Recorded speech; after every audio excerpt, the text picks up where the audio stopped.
Hello, good morning students. Class 10th, subject Sanskrit, video 38B, lesson 6। देखिए बेटा, पिछले video में हमने जो पार्ट 6 चल रहा है महाराणा प्रताप, इसके बारे में पढ़ा था और आपको मैं अब तक इसके 3 पैराग्राफ कंप्लीट करा चुका हूँ। आज हम 4th पैराग्राफ शुरू करेंगे। तो देखिए, इसको शुरू करते हैं, आप ध्यान सुनिएगा। मेहता बहुत अधिक दारिद्र्य गरीबी के कारण परितप्यमानस्य, यानी कि पीड़ित हुआ या सताया हुआ, बहुत अधिक गरीबी के कारण पीड़ित हुआ या संतापित हुआ। प्रताप से, प्रताप का, इदम एव यह ही, बहु चिंता कारणम, बहुत चिंता का कारण आसीत, यानी था कि उस समय में जब वो मुस्लिम सेना का पूरे भारत में अधिकार था और उस समय मुस्लिम जो राजा या शासक था उसका नाम अकबर था, तो उसने भारत देश के लगभग सभी जगहों पर अपना अधिकार कर लिया। और जबकि मेवाड़ राज्य ने उसकी गुलामी स्वीकार नहीं की अकबर की, और इस कारण क्या हुआ, मुग़ल की सेना के साथ में महाराणा प्रताप का युद्ध हुआ और प्रमुख युद्ध हुआ था उनका हल्दी घाटी स्थान पर, और जिसके अंदर बहुत हानि हुई। मेवाड़ राज्य के अंदर जन हानि और धन हानि दोनों बहुत अधिक मात्रा में हुई, और इस प्रकार गरीबी की स्थिति होने के कारण महाराणा प्रताप की सेना बिखर गई। लेकिन फिर भी महाराणा प्रताप ने पराजय स्वीकार नहीं की।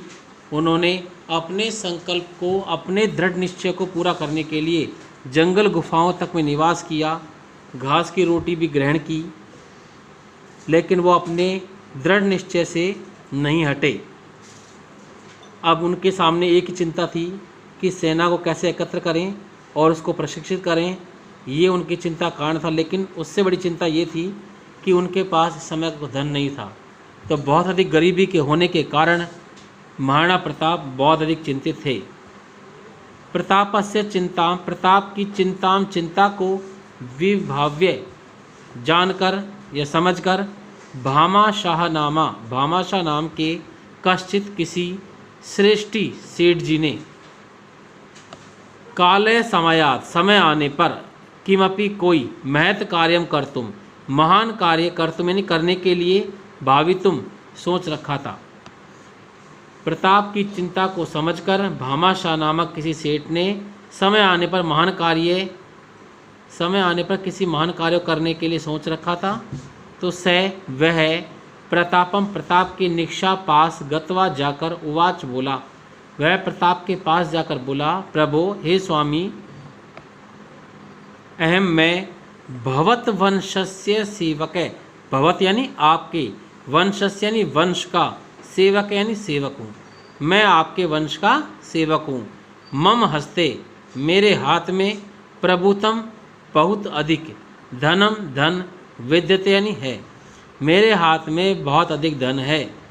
तेन उससे, भवान आप, 25 सहस्र सैनिकान, उससे आप 25, पंच यानी 5, विंशति कर क्या था बेटा 20, 5 और 20 कितने हो गए 25, सहस्र नहीं होता है हजार, 25,000 सैनिकान, सैनिकों को, 12 वर्ष पर्यंतम, द्वा यानी होता है 2 और 10 यानी 10, 2 और 10 कितने हो गए बेटा 12, तो 12 वर्ष पर्यंतम, वर्षों तक, 12 वर्षों तक पालितुम प्रविशति यानी पाल सकते हो या पालन कर सकोगे।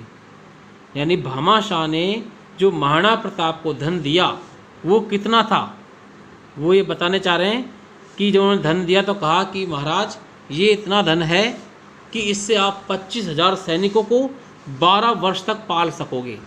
तो यानी हम समझ सकते हैं कि एक बहुत बड़ी धनराशि भामाशाह महाराणा प्रताप को देना चाहते थे। आगे सुने बेटा। तदा तब प्रताप है महाराणा प्रताप, उवाच बोला या बोले, तब महाराणा प्रताप बोले, अहम मैं न एतद धनम, इस धन को स्वीकर्तुम, स्वीकार, न यानी नहीं, शक्नों में कर सकता हूँ, मैं इस धन को स्वीकार नहीं कर सकता हूँ, क्योंकि एतद धनम, क्योंकि यह धन भवता आपके द्वारा अर्जितम, कमाया हुआ अस्ति है, मैं इस धन को स्वीकार नहीं कर सकता हूँ, क्योंकि यह धन आपके द्वारा कमाया हुआ है।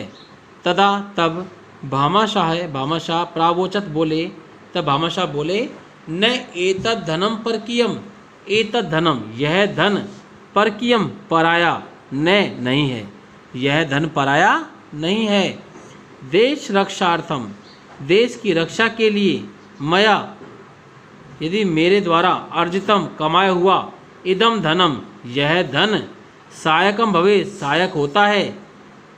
देश की रक्षा के लिए यदि मेरा कमाया हुआ धन सहायता करता है या सहायक होता है, तरही तो मम जीवनम मेरा जीवन सार्थकम सफल भविष्यति हो जाएगा।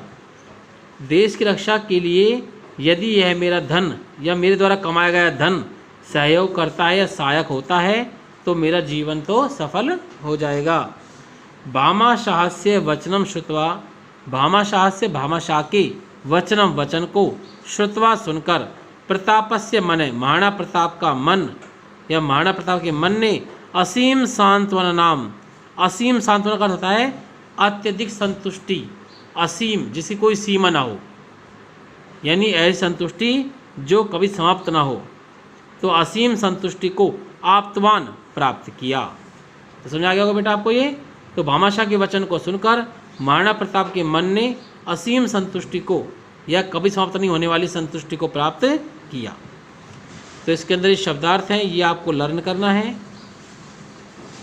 इसके बाद ये प्रसंग में सह जोड़कर सह प्रसंग बन जाएगा। ये आपको HW कॉपी में लिखना है।